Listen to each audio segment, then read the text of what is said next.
Now, the United Nations General Assembly has adopted a resolution demanding that Israel end what the Assembly calls its unlawful presence in the occupied Palestinian territory within 12 months. Israel has denounced the UN resolution demanding that it end its Israel has denounced the resolution that demands it end its occupation as, quote, cynical. Al Jazeera's Kristen Saloomey is live from the United Nations. Kristen, we thought this was what was going to be keeping us busy yesterday and today. A number of countries have been speaking about this draft resolution. The vote has now happened. I'll be honest, our attention has been fully on what's going on in Lebanon. Can you just wrap this up for us? Tell us what this is about and what's happened.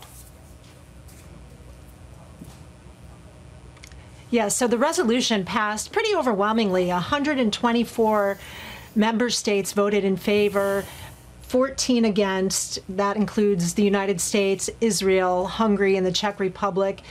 And 43 abstained, including close allies of the United States like the United Kingdom and Canada. But again, 124 nations in favor. That includes big voting blocs like the Non-Aligned Movement and the Organization for Islamic Cooperation, among others. And as you said, this is a resolution that essentially builds on an advisory opinion given by the International Court of Justice calling Israel's expansion into the Palestinian territory since 1967 illegal. It calls the resolution calls on Israel to withdraw its troops from these occupied territories, to return control to the Palestinians, and to basically end its occupation.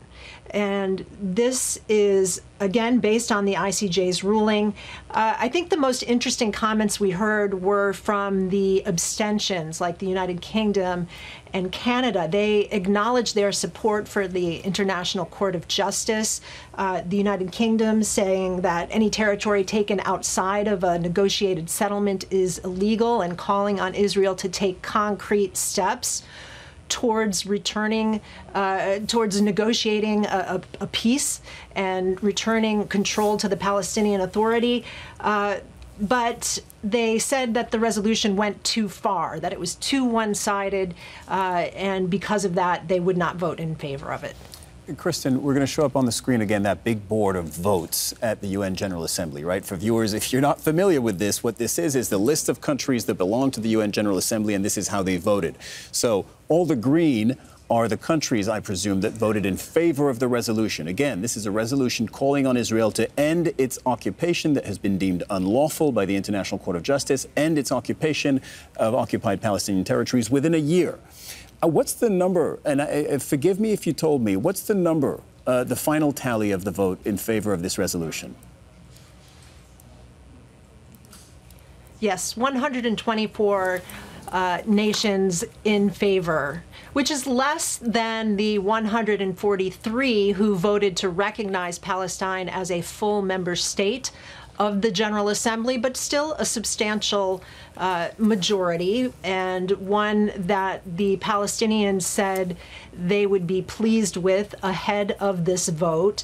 Now, I should point out that a resolution in the General Assembly doesn't carry the same weight as a Security Council vote. It does not have the same power of international law.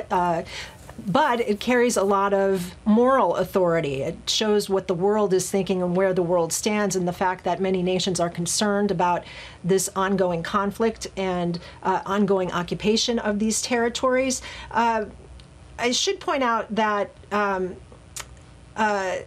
practically speaking, the Palestinians hope nonetheless it will have an impact on the ground, because it does call on member states not to do business with Israel that would support the illegal occupation.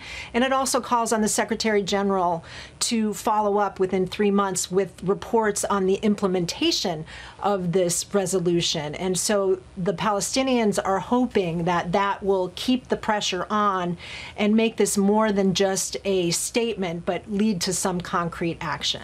And Kristen, thank you very much for that reporting. We were just watching the footage of those illegal Israeli settlements in the occupied West Bank, and those numbers, 124 countries voted for the draft resolution calling for Israel to end its illegal occupation. That means 2/3 of the world, 2/3 of the countries at the United Nations, roughly, are in favor of Israel leaving the occupied Palestinian territories in the next 12 months. Only 14 countries are against. 43 chose to abstain. All right, that's Al Jazeera's Kristen Saloomey reporting from UN headquarters in New York. Let's bring in Hamdah Salhut on this. Hamdah, you're live from the Jordanian capital, Amman, because Israel will not let Al Jazeera report from inside the country. So this is a really interesting one, and it's a tricky one to frame because, and I'm talking about what just transpired at the United Nations, Hamdah. 2/3 of the world wants Israel to end its occupation of Palestinian territories. That has got to mean something. That is overwhelming. At the same time, we all know, let's be honest, this is going to have zero immediate impact.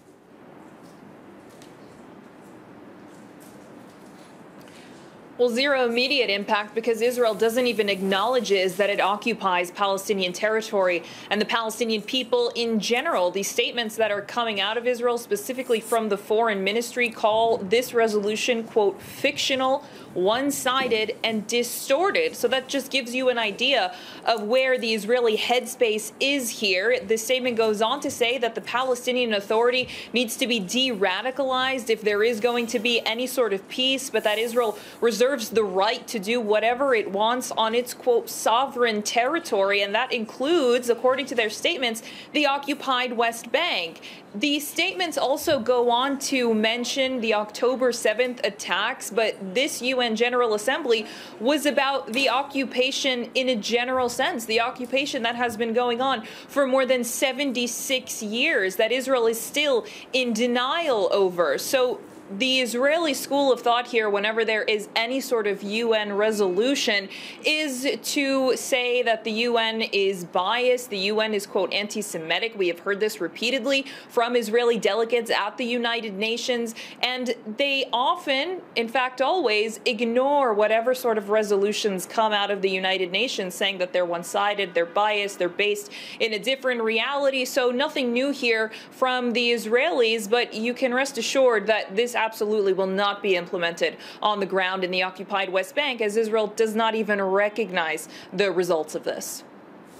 Al Jazeera's Hamdah Salhut reporting from Amman, Jordan. Thank you very much, Hamdah. Make sure to subscribe to our channel to get latest news from Al Jazeera.